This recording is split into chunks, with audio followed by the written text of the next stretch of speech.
No nii, mul on siin viimasel ajal olnud tunne, et, äh,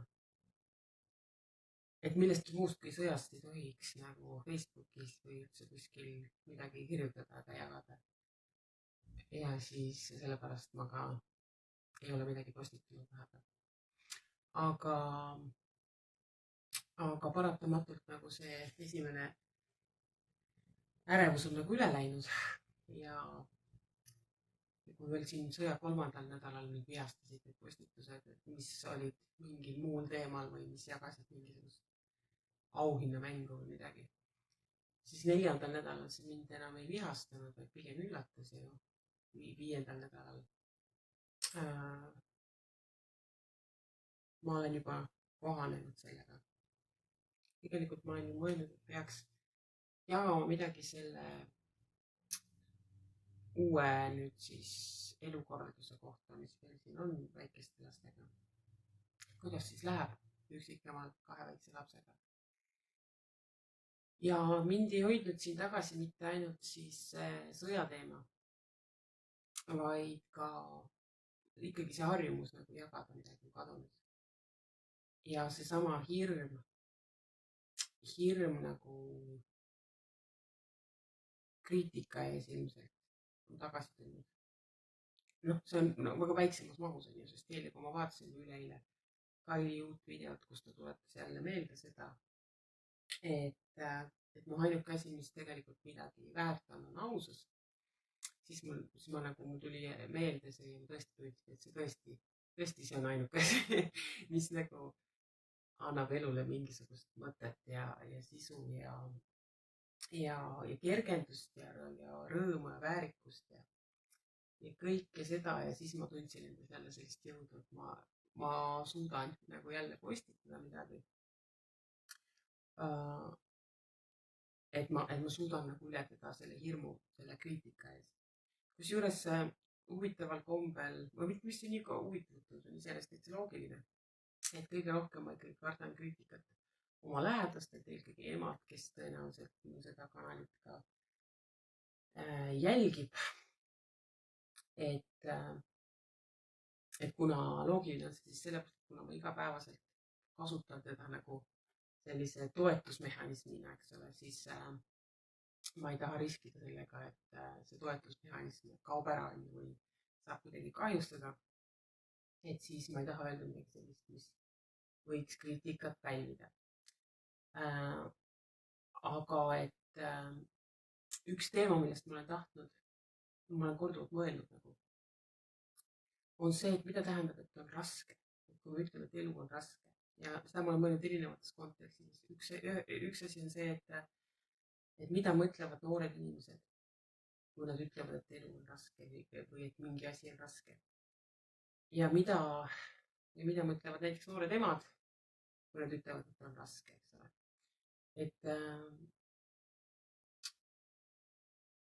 Tegelikult me ütleme seda sõna nii, et me ei mõtle üldse, mida see tähendab. Et noh, me seda kuidagimoodi oma kehas või kuidagimoodi tunnetame, et on nagu raske, aga milles see raskus nagu seisneb tegelikult. Ja raskus seisnebki selles, et kuidas omaenda emotsioonidega toime tulla. Et seda, et ükski nagu fakt iseenesest, ükski sündmus maailmas iseenesest ei ole iseenesest kerge või raske, vaid see sõltub sinu valmisolekust selleks asjaks. Ja see sõltub ka sellest, kuidas, millised on sinu emotsionaalsed ressursid selle olukorraga toime tulla.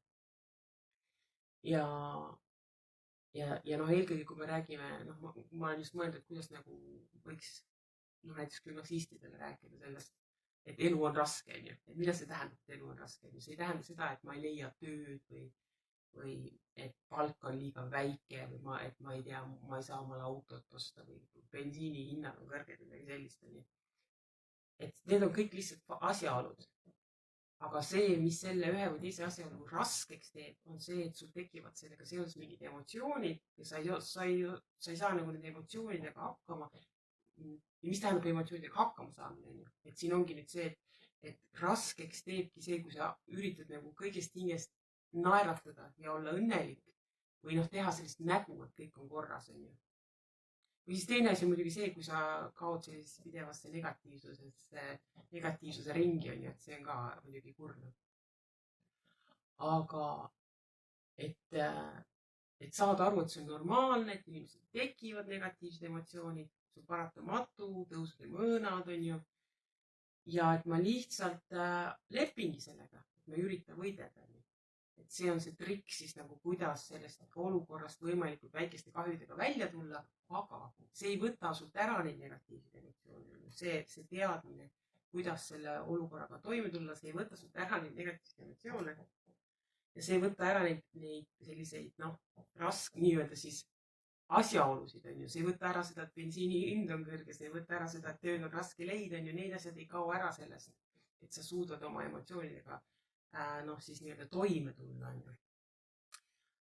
ja see ongi see, mille kohta ma ütlen, et elu on raske, on ju. et kõikidel inimestel, ka rikaste inimeste jaoks on kütus kõrge, on ju.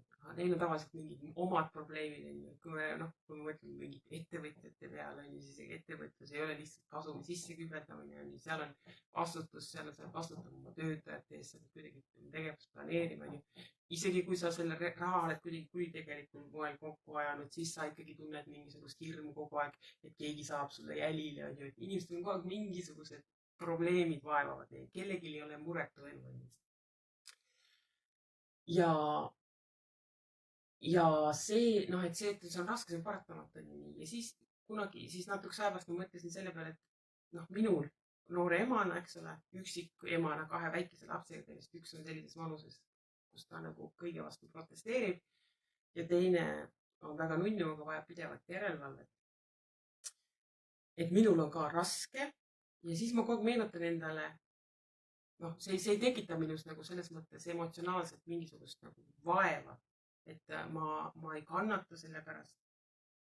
ma olen täielikult nende viimaste aastatega õppinud ära selle, et lihtsalt kui on raske, siis tuleb natuke aega oodata, natuke aja pärast läheb see mööda, on ju, ja siis on kõik jälle hästi. aga et just see hirm nagu rääkida sellest kellelegi või kaevata või nagu noh, kaevata on vale sõna, on ju, vaid lihtsalt nagu kurta on see sõna, mis ma öelda tahtsin. et ma ei julge seda teha just sellepärast, et inimestel võib jääda mulje, noh, nagu see oleks minu jaoks ootamatu või nagu ma ei oleks teadnud, et mul läheb raskeks. ma ju teadsin, et mul läheb raskeks, on ju. ja kui sa teadsid, et sul läheb raskeks, miks sa siis tegid sellise valiku, miks sa siis tegid, noh, et ma tunnen, et mind hakatakse nagu süüdistama ja et kui sa teadsid, et sul läheb raskeks, siis sa nagu ei tohiks kurta. mul on selline tunne. aga mina ise nagu ei taju seda kurtmiseni, vaid ma lihtsalt räägingi, et kuidas asjad on, on ju. asjad ongi nii, et mõni päev mul on väga raske, näiteks täiesti õudselt kohutavalt raske päev oli minu jaoks 24. veebruar. ja mis on minu jaoks veel väga üllatav, on ka see, et ma ei saanud sellest ise aru enne kui alles mõni päev hiljem, miks see päev minu jaoks nii raske oli.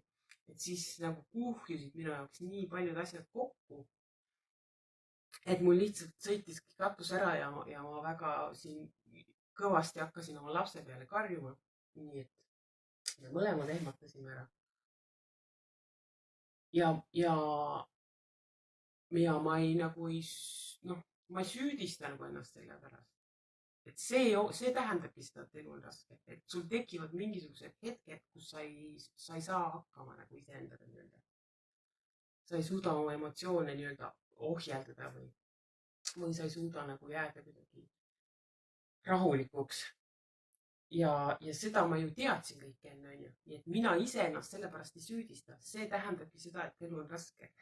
et on mingid, sest kui ma suudaksin sellistes olukordades nagu rahulikuks jääda, kui ma suudaksin kõiki olukordi ette näha rahulikult, mõistlikult, noh, kõik olukorrad ilusti ära lahendada, siis see ei oleks ju raske. see oleks ju lihtne tegelikult. kui ma selle kõigega, kui ma teaksin juba ette, et ma saan sellega hakkama ja kui ma ka jooksvalt saaksin sellega hakkama, siis ma saaksin selja taha vaadata, et näed, see ei olnud midagi rasket, see oli täitsa lihtne. aga me kõik teame, et väikeste laste kasvatamine ei ole lihtne. mida see siis tähendab? see tähendab seda, et on mingid hetked, kus me ei ole nii-öelda hea ema, on ju. ja vot, see oligi see põhiline asi, millest ma tahtsin rääkida.